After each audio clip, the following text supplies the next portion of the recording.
चलो देखो, हम पढ़ रहे थे थ्योरीज ऑफ ऑर्गेनिक इवोल्यूशन, है ना। थ्योरीज ऑफ ऑर्गेनिक इवोल्यूशन में कितनी थ्योरी हम पढ़ रहे थे? पहली कौन सी थी?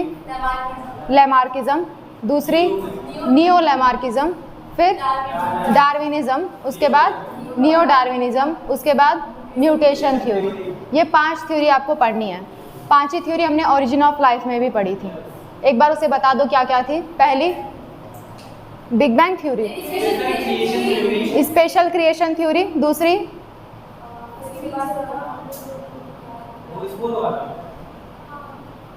ऐसे ही लिख के आना स्पोर वाला,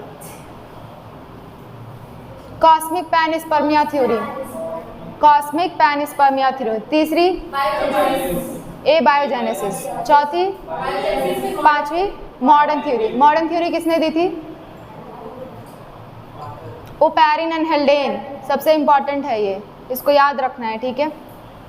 उसके बाद हमने देख लिया केमिकल इवोल्यूशन, उस पर स्टैनली मिलर का एक्सपेरिमेंट। बायोलॉजिकल इवोल्यूशन देख लिया क्या होता है, ऑर्गेनिक इवोल्यूशन देख लिया क्या होता है। अब हम पढ़ रहे हैं थ्योरीज ऑन ऑर्गेनिक इवोल्यूशन, जिसमें हम लैमार्किज्म पढ़ चुके हैं, नियो लैमार्किज्म भी पढ़ चुके हैं, डार्विनिज्म हम पढ़ रहे थे, ठीक है। तो डार्विनिज्म को एक बार मैं फिर से डिस्कस कर रही हूँ, उससे रिलेटेड बहुत सारी चीज़ें हमें देखनी है। क्लियर? डार्विनिज्म मोस्ट इंपॉर्टेंट है आपका, डार्विन के बारे में आपको काफ़ी सारी चीज़ें जाननी हैं। ओके, चलो लिखो लिखो, क्या लिख चुके हो ना? डार्विनिज्म। डार्विनिज्म में 3 चीज़ें मैंने लिखवाई थी। पहला क्या था? देख के, नेचुरल सिलेक्शन। दूसरा सर्वाइवल ऑफ फिटेस्ट। तीसरा है ब्रांचिंग डिसेंट्स। और 2-3 और नोट करो उसमें। ये 3 मैंने पढ़ा चुके हैं। नेक्स्ट एक और डार्विन कहते हैं कि वेरिएशंस आते हैं ऑर्गेनिज्म में, टाइम टू टाइम क्या आते हैं? वेरिएशंस। तो इनकी एक और थ्योरी लिखो, वेरिएशंस एंड हेरिडिटी।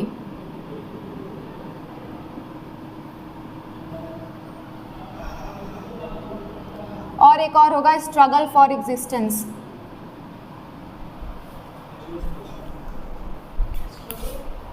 देख रहे हो इंक का कमाल, हर तरफ इंक ही इंक है।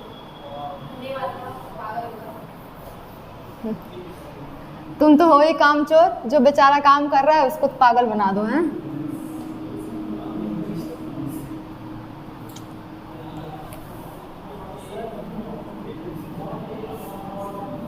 स्ट्रगल फॉर एग्जिस्टेंस, लिखो इसको जल्दी से।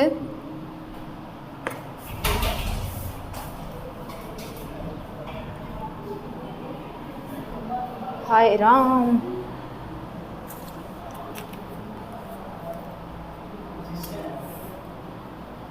हो गया क्या?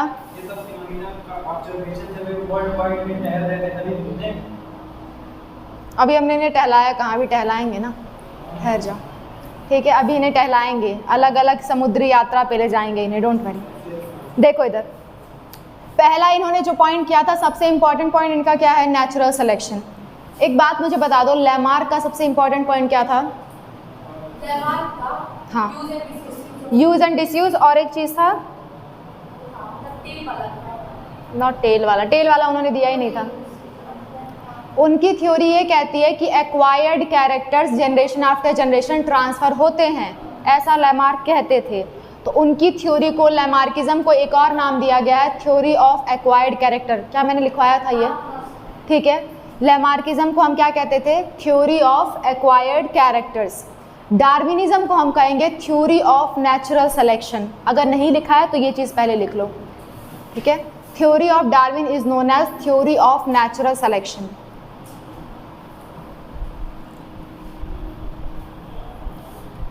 थ्योरी ऑफ नेचुरल सिलेक्शन, ठीक है।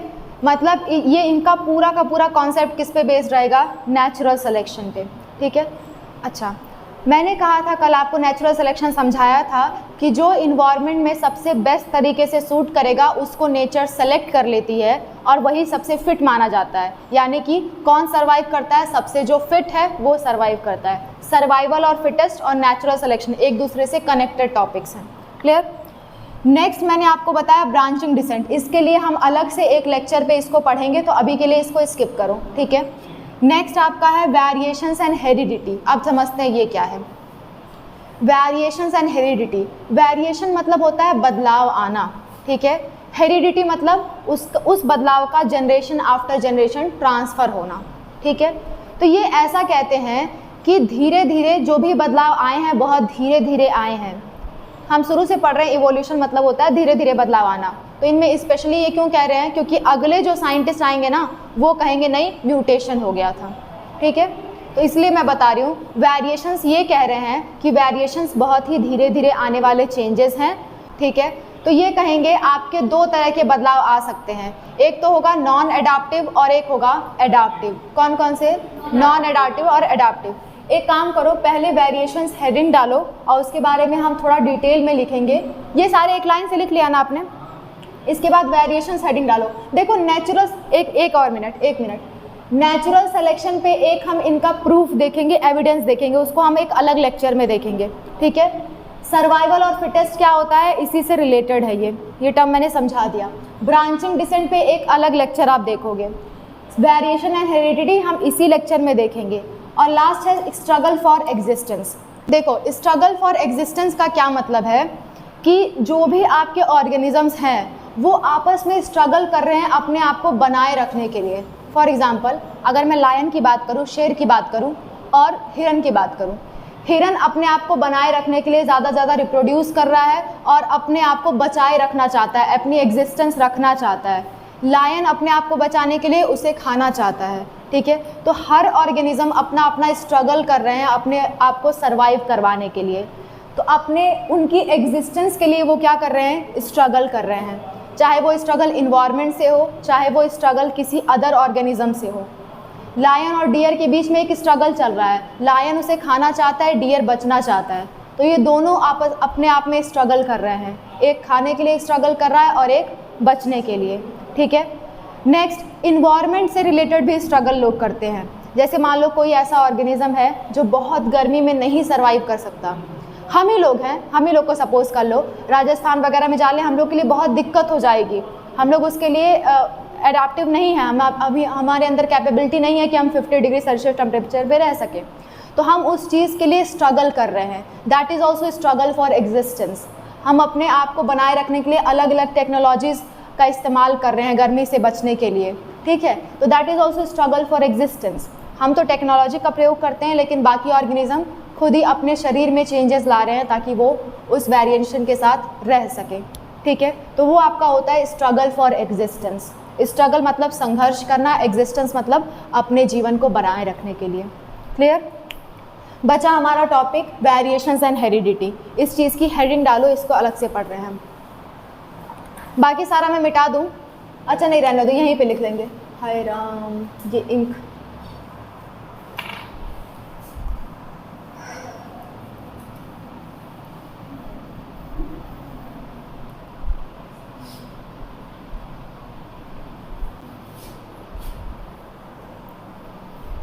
ठीक है। वेरिएशंस एंड हेरिडिटी में लिखोगे दो टाइप के वेरिएशन होते हैं। लिखो there are 2 types of variations according to Darwin. Darwin के अकॉर्डिंग 2 टाइप के वेरिएशंस होते हैं।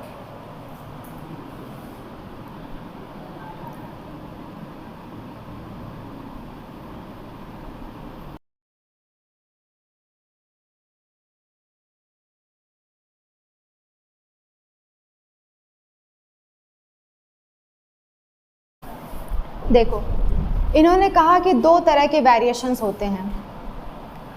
इन्होंने कहा कि 2 तरह के वेरिएशंस होते हैं। पहला वेरिएशन क्या होता है, एडाप्टिव, यानी कि वो क्या होगा, यूज़फुल होगा। ये वर्ड याद रखना, एडाप्टिव मतलब यूज़फुल, यानी कि अगर कोई ऑर्गेनिज्म एडाप्ट कर चुका है या कोई ऐसा वेरिएशन आ रहा है जो उसके लिए यूज़फुल है, ठीक है, तो उसे हम क्या कहेंगे, एडाप्टिव या useful variation.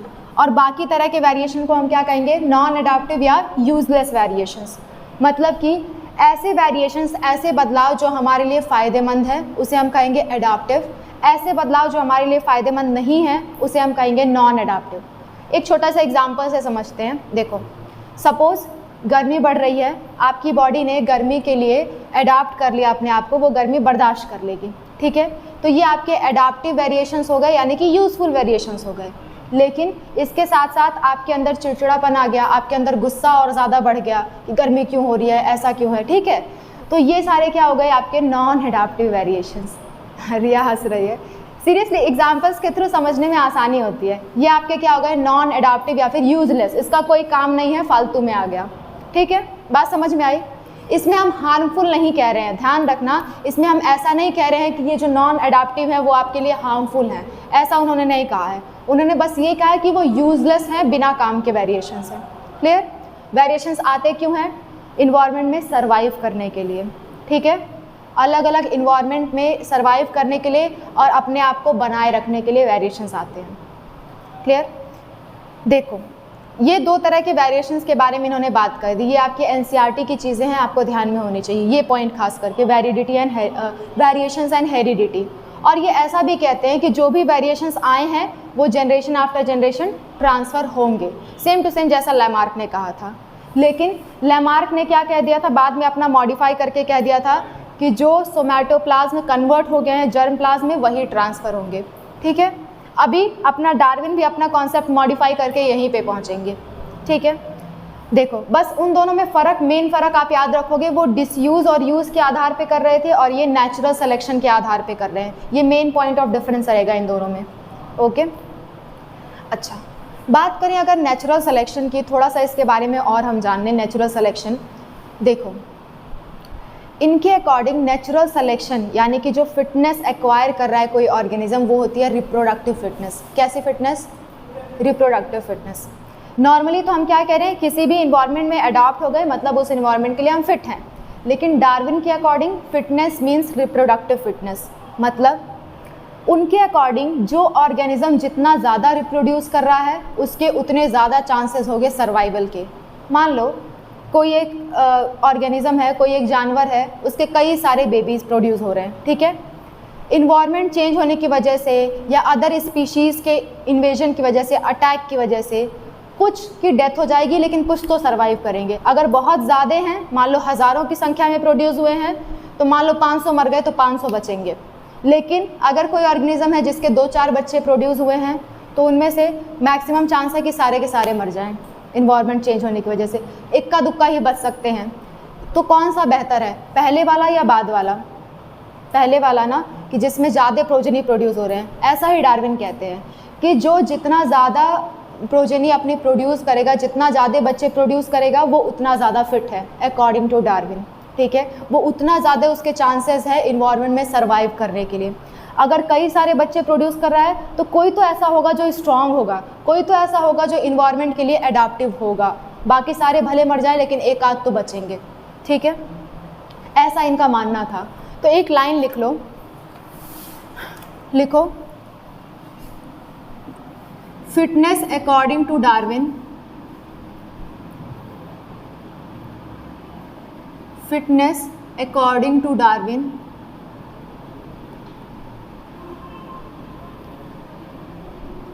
is reproductive fitness।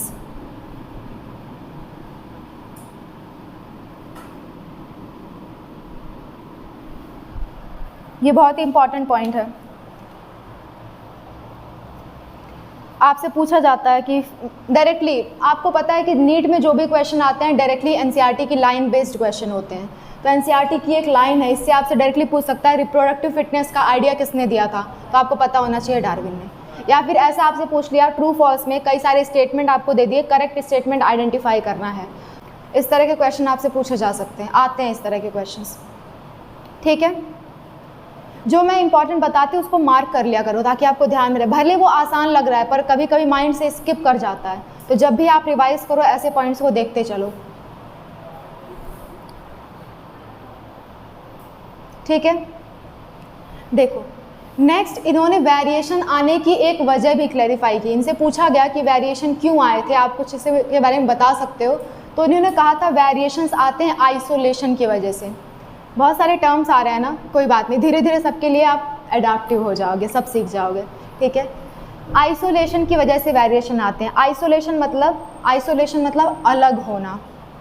इन्होंने कहा कि अगर मान लो कोई ज़मीन है, ठीक है, उसको बीच से आइसोलेट कर दिया जाए, मान लो बीच में से उससे रोड निकाल दिया गया और इतना चौड़ा रोड निकाला गया कि इस तरफ, जैसे मान लो आपका फरिंदा जंगल ही है, दोनों साइड में क्या है, जंगल है और बीच से रास्ता निकाल दिया गया है, और कुछ ऐसा मेथड लगा दिया जाए कि दोनों साइड के ऑर्गेनिज्म आपस में मिल ना सके, कुछ बाउंड्री टाइप लगा दिया जाए, तो ये क्या हुआ, ज़मीन का आइसोलेशन हो गया, अलग कर दिया गया ज़मीन को। तो कई हज़ारों साल बाद क्या होगा, वहाँ पे कुछ अलग स्पीशीज़ का फॉर्मेशन होगा, यहाँ पे कुछ अलग स्पीशीज़ रहेंगी, क्योंकि वो आपस में रिप्रोडक्शन नहीं कर पाई, रिप्रोडक्टिवली वो क्या हो गई, आइसोलेट हो गई। बात समझ में आ रही है? स्पीशीज़ का डेफिनेशन ये होता है कि वो आपस में रिप्रोडक्शन कर सकें। स्पीशीज़ का अगर कोई आपसे डेफिनेशन पूछे तो आपको कहना है कि species are group of individuals which can interbreed freely, ठीक है, जो आपस में फ्रीली रिप्रोडक्शन कर सके विदाउट एनी बैरियर, वो होती हैं आपकी स्पीशीज़। और अगर आप स्पीशीज़ को आइसोलेट कर देते हो तो चांसेस हैं नई स्पीशीज़ हज़ारों साल बाद बन जाएंगी, ऐसा इन्होंने कहा था। क्लियर है? क्लियर है? तो इसके लिए आप लिख लो, स्टार पॉइंट डाल के लिख लो, variations according to Darwin, variations, यहाँ लिख रही हूँ, देख लो,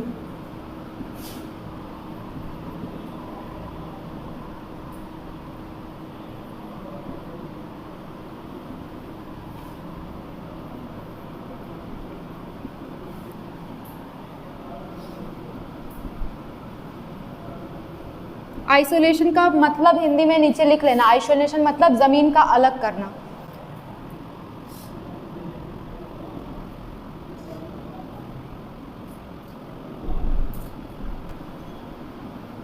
जो भी वर्ड समझाती हूँ उसको अपनी भाषा में धीरे से नीचे लिख लिया करो, बाद में रिवाइज करने में आसानी होगी।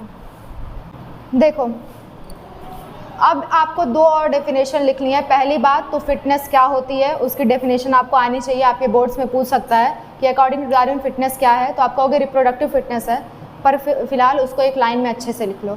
नेक्स्ट आपको स्पीशीज़ की डेफिनेशन आनी चाहिए, जो मैंने अभी अभी बताई। तो पहली हेडिंग डालो, छोटी सी हेडिंग, स्पीशीज़, बस उसमें 2 लाइन लिखनी है उसकी डेफिनेशन। स्पीशीज़ में लिखो, group of individuals, group of individuals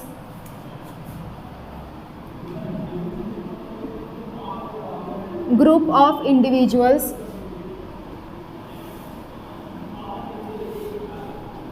which can interbreed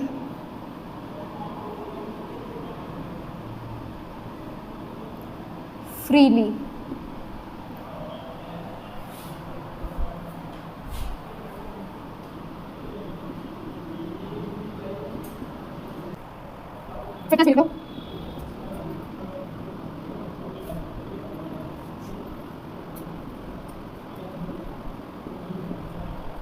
देखो, स्पीशीज़ क्या होती है, ग्रुप ऑफ इंडिविजुअल्स, यानी कुछ लोगों का समूह, विच कैन इंटरब्रीड फ्रीली, जिनमें आपस में रिप्रोडक्शन हो सके, ठीक है। कोई भी स्पीशीज़ अगर प्रेजेंट है तो उस स्पीशीज़ के सारे मेंबर्स आपस में रिप्रोडक्शन कर सकते हैं, अपोजिट सेक्स के मेंबर्स आपस में रिप्रोडक्शन कर सकते हैं।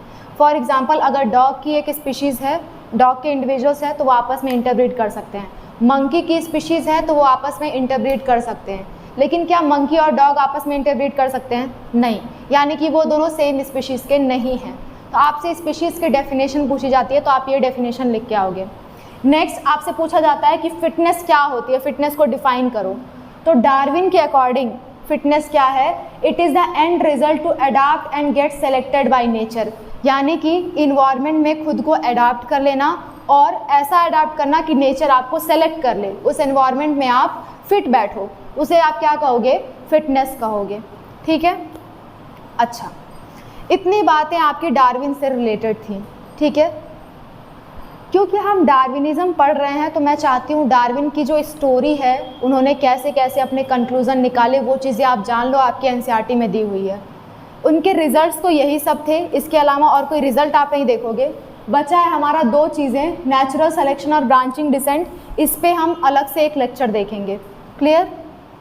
हाँ, इस पे आपको एक एग्जाम्पल देखने को मिलेगा और इस वाले पे ब्रांचिंग डिसेंट क्या होता है इस पे एक पूरा लेक्चर है, ये बहुत बड़ा टॉपिक है। ठीक है, तो इसको हम आने वाले लेक्चर्स में इसे पढ़ेंगे। ये दो टॉपिक बच जाएंगे डार्विन के, और बाकी चीज़ें डार्विन की आज ही हम ख़त्म कर लेंगे। ओके, तो हेडिंग डालो डार्विन। डार्विन से रिलेटेड हम चीज़ें पढ़ेंगे। मिटा दो ये सारी चीज़ें।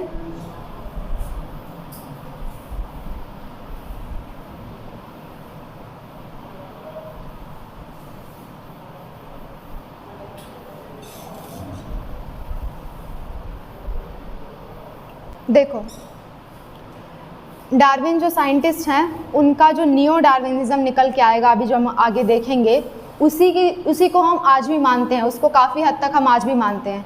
तो इन साइंटिस्ट के बारे में हमें पढ़ना है कि इन्होंने कैसे कैसे ये एविडेंसेस निकाले, क्या क्या इन्होंने क्या, कौन सी बुक इन्हें इन्फ्लुएंस की, ये सारी चीज़ें हमें पढ़नी है।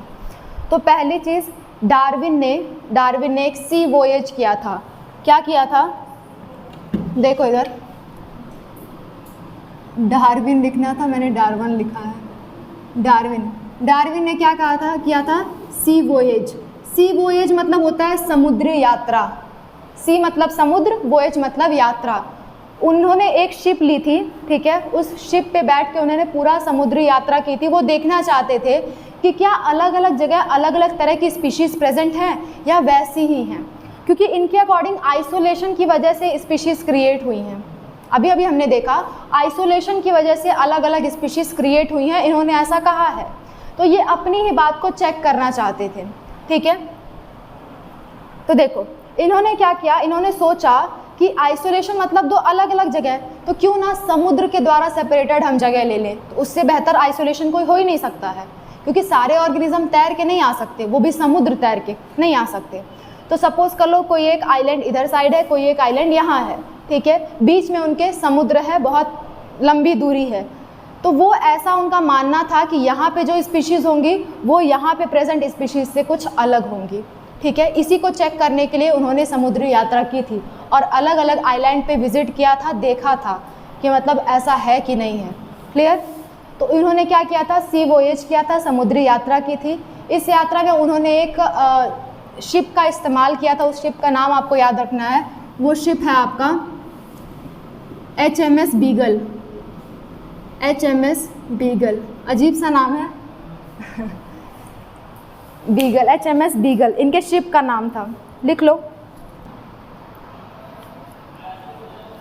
ओके, इन्होंने एक समुद्री यात्रा की थी with the help of a ship known as HMS Beagle. HMS Beagle, ठीक है। देखो इन्होंने जो यात्रा के दौरान इन्हें दो जगह ऐसी मिली जहाँ पे इन्हें नई तरह की स्पीशीज़ देखने को मिली और उसका रीज़न भी नहीं पता चला। तो वो दो जगह कौन कौन सी थी? एक जगह थी आपकी ऑस्ट्रेलिया, दूसरी जगह थी आपकी गैलापागोस आइलैंड, ठीक है। तो लिख लो, दो जगह इन्होंने स्पेशल चीज़ें देखी थी, इसके बारे में हम देखेंगे। पहला है आपका ऑस्ट्रेलिया और दूसरा है आपका गैलापागोस आइलैंड।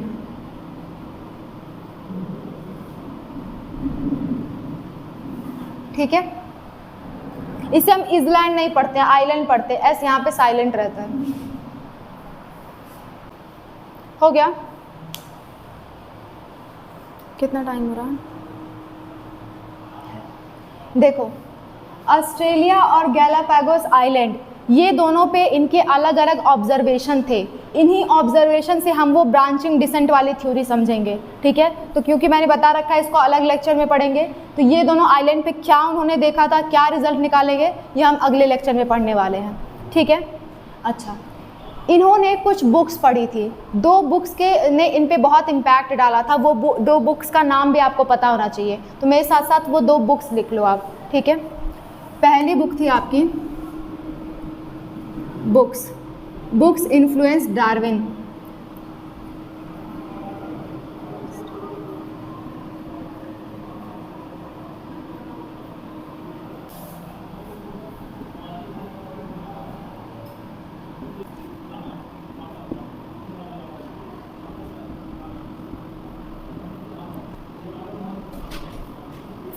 मोस्टली आपको ये वाला याद रखना है, फर्स्ट वाली बुक आपको याद रखनी है, सेकंड वाली याद हो सके तो वेल एंड गुड, नहीं भी याद हो तो कोई बात नहीं, फर्स्ट वाले पे स्टार मार्क करना।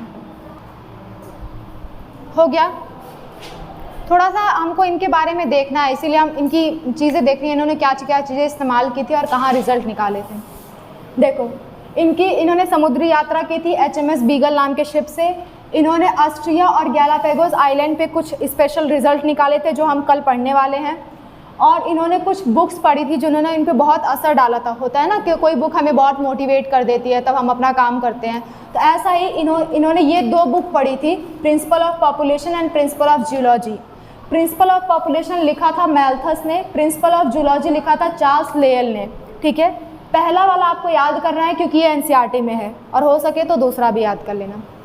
देखो डार्विन ने जितनी भी थ्योरीज आपकी दी हुई हैं, जो भी हमने पढ़ी है, सेम टू सेम कंक्लूजन एक और साइंटिस्ट ने निकाला था, अल्फ्रेड वेलेस नाम था उनका। ठीक है, लेकिन क्योंकि उस समय जिस समय इनकी थ्योरीज दी गई थी उस समय डार्विन का बड़ा नाम था, डार्विन का बहुत दबदबा था, यानी कि बहुत माने जाने वो साइंटिस्ट थे। तो अल्फ्रेड वेलेस चाहा कि हम डार्विन से मिल करके काम करेंगे, हम भी अपना जो कंक्लूज़न मैंने निकाला है वो मैं डार्विन को भेजूंगा ताकि वो फिर मुझे मानने लगेंगे, अपना असिस्टेंट के तौर पे रख लेंगे या कुछ भी। उन्होंने ऐसे सोच के जो भी अपना कंक्लूज़न निकाला था उठा करके डार्विन को भेज दिया। ठीक है, और डार्विन ने क्या किया, डार्विन ने उसको छुपा के रख दिया, उनका कहीं नाम नहीं आने दिया। ठीक है, या तो उन्होंने वो समझा ही नहीं, या तो लोग ऐसा मानते हैं कि या तो उन्होंने समझा ही नहीं या तो जानबूझ के वो चुप रहे ताकि अल्फ्रेड वेलेस का ज़्यादा नाम ना हो जाए। ठीक है, तो उन्होंने उनके जो भी कंक्लूज़न थे उनको हाइड कर दिया और अपनी थ्योरी दे दी। लेकिन बाद में क्योंकि कोई चीज़ छुपती है नहीं तो बाद में ये चीज़ निकल के सामने आई। तो हम एक और साइंटिस्ट का नाम पढ़ते हैं, अल्फ्रेड वेलेस। उन्होंने भी सेम कंक्लूज़न दिए हुए थे। ठीक है, तो तुम लोग डार्विन की तरह मत बन जाना। चलो, Alfred Wallace.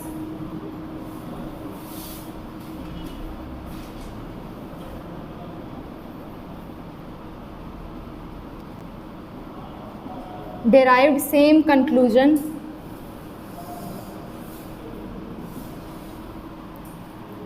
as that of Darwin। ठीक है, देखो इतनी बातें हो गई, इतनी बातें बस हमें पढ़नी थी डार्विन के बारे में, और इनकी थ्योरी हम पढ़ चुके हैं। थ्योरी में सबसे मेन पॉइंट क्या है आपका, नेचुरल सिलेक्शन, दूसरा सर्वाइवल ऑफ फिटेस्ट, तीसरा ब्रांचिंग डिसेंट, चौथा वेरिएशंस, पांचवा स्ट्रगल फॉर एग्जिस्टेंस। मेनली आपको 2 चीज़ तो ज़रूर ध्यान में रखनी है, स्टार मार्क कर लेना। पहला चीज़ है नेचुरल सिलेक्शन, दूसरा चीज़ है आपका ब्रांचिंग डिसेंट। इसी पे पूरी थ्योरी इनकी बेस्ड है। तो कभी भी अगर आपको ऑप्शंस में दे तो इन 2 को आप मोस्ट करेक्ट ऑप्शन मानोगे, branching descent and natural selection, उस पर स्टार मार्क कर लो। ये इस तरह के क्वेश्चन आप फंस जाते हो, जब भी आपसे NCERT से क्वेश्चन आते हैं ना तो सही सब होता है, मैक्सिमम केसेस में सही सब है, लेकिन हमको देखना होता है मोस्ट करेक्ट कौन सा है। चलो देखो, डार्विन के कुछ तो कमी आई होगी जिसकी वजह से नियो डार्विनिज्म बना है ना। तो डार्विन की कमियां क्या थी, पहली बात उन्होंने ये तो कह दिया कि सर्वाइवल ऑफ फिटेस्ट, फिट जो है वो सर्वाइव करेगा, लेकिन ये नहीं बता पाए कि सर्वाइव करने वाला जो फिट वाला है वो आया कैसे, अराइवल उसका कैसे हुआ, ये वो नहीं बता पाए थे। और उन्हें जेनेटिक्स के बारे में कोई नॉलेज नहीं थी, फिर भी उन्होंने वेरिएशंस एंड हेरिडिटी बता दिया। तो वो एक्सप्लेन नहीं कर पाए थे कि ये वेरिएशंस क्यों आए हैं और कैसे ये ट्रांसफर्स हो रहे हैं। ठीक है, कैसे ये ट्रांसफ़र हो रहे हैं ये चीज़ें वो नहीं बता पाए थे। क्लियर। और एक और बात इन्होंने कही थी, जो वेरिएशन है वो डायरेक्शनल हैं, मतलब कि एक ही डायरेक्शन में होंगे, यानी कि वो सिर्फ और सिर्फ फ़ायदेमंद ही होंगे, क्योंकि फिट बन रहा है तो उनके अकॉर्डिंग वेरिएशन फ़ायदेमंद ही थे। ठीक है, क्लियर है। तो एक और पॉइंट लिख लो, स्टार नहीं, छोटी सी हेडिंग डालो, drawback of Darwin. Drawback of Darwin, ये सारी चीज़ें मैं मिटा रही हूँ। ठीक है, ड्रॉबैक ऑफ डार्विन।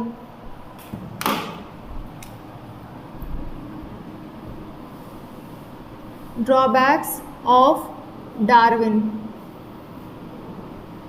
डार्विन के कुछ ड्रॉबैक्स थे। पहला तो ये नहीं बता पाए कि अराइवल ऑफ फिटेस्ट कैसे हुआ, फिटेस्ट जो बना है वो आया कैसे, ये वो एक्सप्लेन नहीं कर पाए थे, और वेरिएशंस क्यों आए हैं इसका रीज़न भी वो नहीं बता पाए थे। ये दो इनके ड्रॉबैक्स हैं।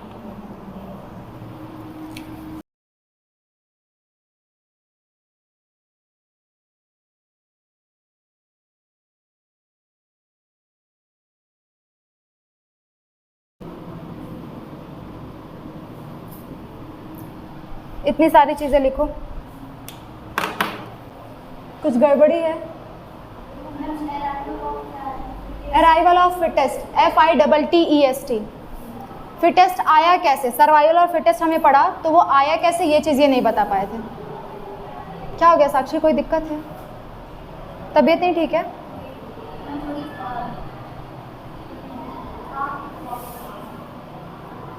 रेस्ट कर लिया होता आज, जाके चेक करा लो ना, ऐसे अच्छा नहीं है आँख में बहुत।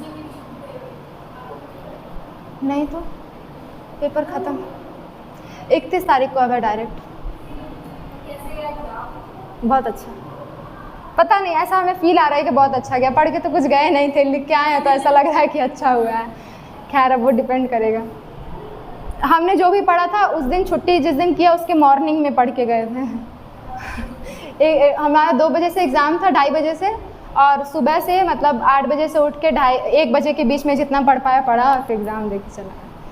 ऐसा तो एग्ज़ाम हुआ है। नहीं, जो है जो सही है उसको कहने में कैसी शर्म। ऐसा ही होता है ग्रेजुएशन और पोस्ट ग्रेजुएशन में, जो लोग क्लासेस नहीं करते वो ऐसा ही करते हैं। एक बुक एक दिन में ख़त्म, एक दिन क्या आधे दिन में ख़त्म। डेली क्लास कोई करता ही नहीं है प्राइवेट कॉलेजेस में। शुरुआत में कुछ क्लासेस चली थी तो मैंने अटेंड की थी, फिर जब से यहाँ पे आ गई तुम लोग को पढ़ाने उसके बाद से मैंने कोई क्लास अटेंड नहीं किया। चलो देखो,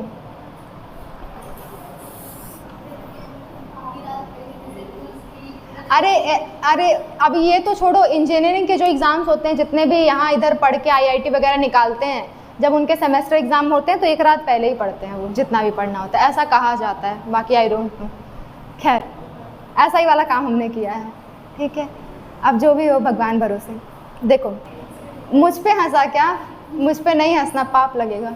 देखो देखो देखो, इन्होंने कहा था कि वेरिएशंस क्या है, डायरेक्शनल है, यानी कि वेरिएशन हमेशा ऑर्गेनिज्म को फिट बना रही है, तभी वो क्या कर पा रहा है, सर्वाइवल ऑफ फिटेस्ट हो रहा है। इन्होंने ऐसा कहा था। डायरेक्शनल मतलब होता है कि बेनिफिशियल ही होगा, जबकि ऐसा नहीं है।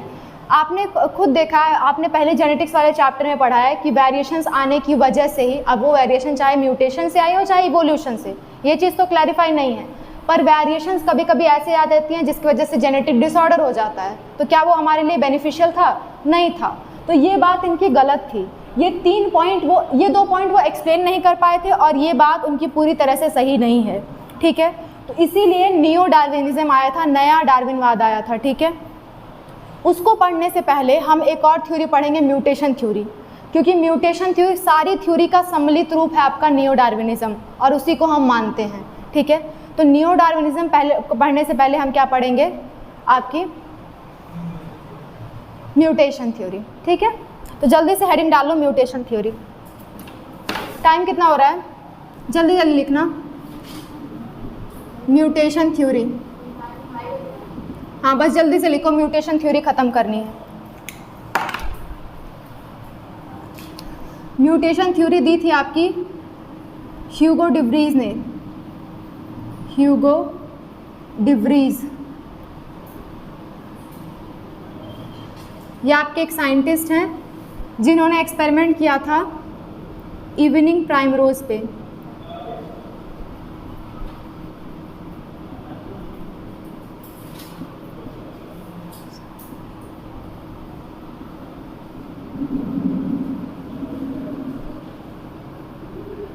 ओइनोथेरा लैमार्कियाना इसे कहते हैं, और इनके अकॉर्डिंग वेरिएशंस डायरेक्शनलेस थे।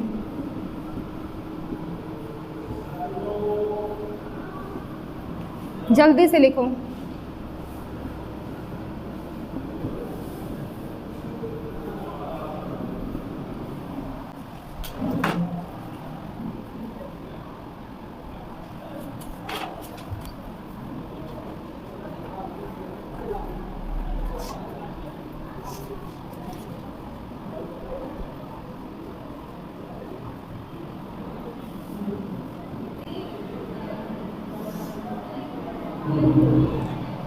जल्दी से लिखो, मैं इसे एक्सप्लेन कर दूँ। अच्छा देखो, एक बार सुन लो, देखो इधर, म्यूटेशन थ्योरी किसने दी थी? ह्यूगो डे व्रीज ने दी थी, और इन्होंने एक्सपेरिमेंट किया था इवनिंग प्राइमरोज। ये आपका एक प्लांट है जिसका साइंटिफिक नेम है ओइनोथेरा लैमार्कियाना, ठीक है। और इन्होंने कहा था कि वेरिएशन क्या है? डायरेक्शनल लेस है, यानी कि वो हार्मफुल भी हो सकते हैं और वो बेनिफिशियल भी हो सकते हैं। इसी सारी थ्योरी, जितने भी थ्योरी हमने पढ़ी है, उसका सम्मिलित रूप आपका नियो डार्विनिज्म में आया, जो कि आपकी मॉडर्न थ्योरी है। इसके आगे लिख लेना मॉडर्न थ्योरी, और इसी थ्योरी को आज भी हम मानते हैं। और ये थ्योरी सारी थ्योरी को एक्सेप्ट करेगी, म्यूटेशन को भी, नेचुरल सिलेक्शन, वेरिएशन एंड वेइसमैन। याद रखना, ये लैमार्क की थ्योरी को एक्सेप्ट नहीं कर रही है, ठीक है। वेइसमैन थ्योरी चूहे की पूंछ काटने वाला थ्योरी, ठीक है। आज के लिए इतना ही। नेक्स्ट हम पढ़ेंगे नेचुरल सिलेक्शन और ब्रांचिंग डिसेंट। ओके, दरवाज़ा खोल दो।